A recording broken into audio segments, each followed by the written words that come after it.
নোয়াখালী জেলা বিএনপি সম্মানিত সদস্য সচিব আর রশিদ আজাদ ভাইকে শুভেচ্ছা বিনিময় করতেছেন।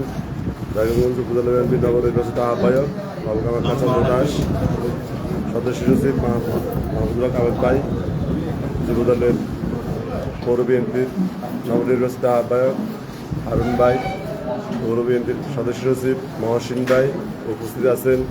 রায়গঞ্জ উপজেলা বিএনপির যুবদলের সম্মানিত আহ্বায়ক রুস্তম আলী রুস্তম ভাই, রায়গঞ্জ উপজেলা বিএনপির অঙ্গ সহযোগী সংগঠনের নেতৃবৃন্দ উপস্থিত।